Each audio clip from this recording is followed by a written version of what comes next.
Chapter 44 अहिंसक सिंह। 17वीं सदी में मुल्तान देश में नवाब मुजफ्फर खान की हुकूमत थी। उनके मंत्री उदयराम जो जैन संस्कृति पर पूरी निष्ठा रखते थे। एक बार किसी ने नवाब को नवजात शेर का बच्चा भेंट किया। एक दिन नवाब ने मंत्री उदयराम से कहा, आप पूर्ण अहिंसक हो, मगर इसे भी अहिंसक बना दो तो मैं तुम्हें पूर्ण अहिंसक मान लूंगा। मंत्री उदयराम शेर के बच्चे को घर ले आए और उसे दूध के साथ अन्नाहार करवाने लगे। यूं 3 वर्ष बीत जाने के बाद मंत्री ने नवाब को कहा, नवाब साहिब, यह सिंह अहिंसक हो गया है। आप चाहो तो इसकी कसौटी कर सकते हो। नवाब ने परीक्षा करने हेतु शेर के बच्चे को मांसाहार दिया, किंतु उसने फौरन अपना मुख फेर लिया। यह देख नवाब दंग रह गया और उसके मुख से निकला, उत्तम शिक्षण और निरंतर अभ्यास से यदि हिंसक पशु भी उत्तम संस्कार को प्राप्त होता है तो मनुष्य कितनी ऊंची पदवी प्राप्त कर सकता है। साइलेंट मैसेज यह है, साहस और श्रद्धा के चप्पू से चलने वाली अहिंसा की नौका हिंसा की सुनामी को निर्विघ्न रूप से पार कर लेती है।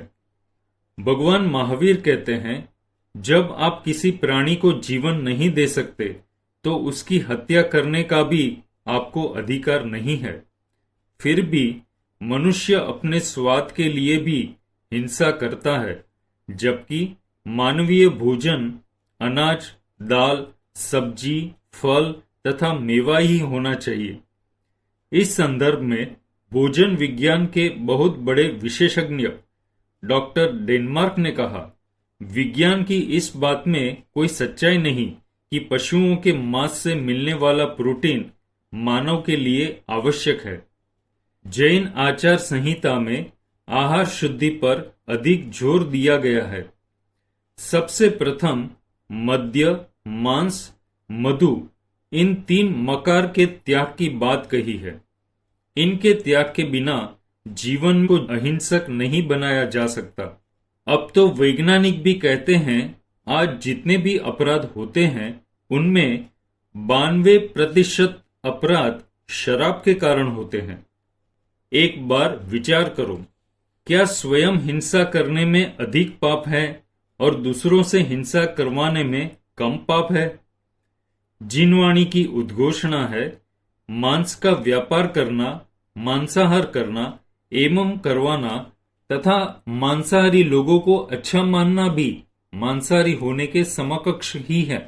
सभी समान रूप से पाप के भागी बनते हैं और उनका उत्थान होना भी दुष्कर है।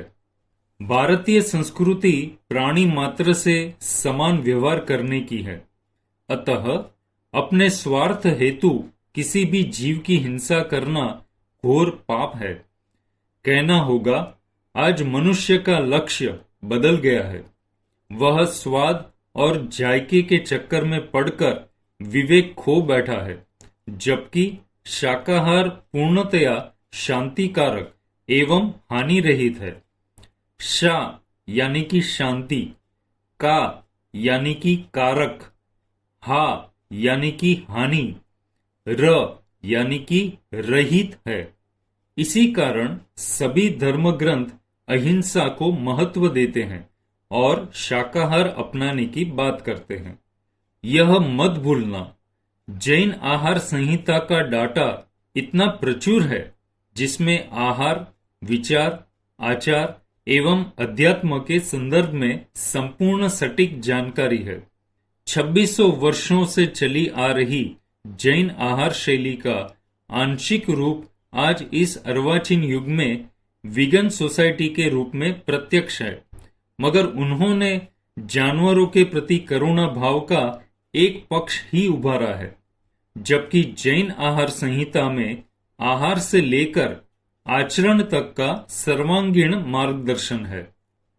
एक पल रुको और भावना भाव।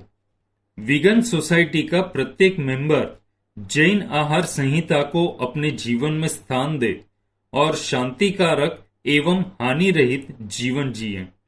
इतना ही नहीं, सात्विक आहार के साथ आत्मोत्थान का भी अपूर्व अवसर प्राप्त करें। स्मरण रहे, अहिंसा स्वयं एक विज्ञान है।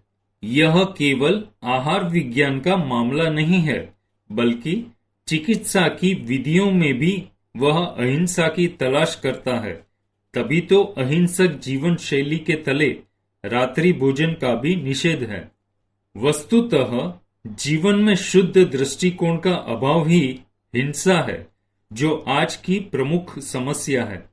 इसके रहते शेष समस्याएं लाख प्रयत्न करने पर भी नहीं सुलझ सकती। इसके लिए अहिंसा के तले अपना दृष्टिकोण शुद्ध करने का प्रयास करो। जियो और जीने दो। जीवन में स्वास्थ्य के साथ शांति की भी स्थापना करनी हो तो जैन आहार शैली अपनाओ।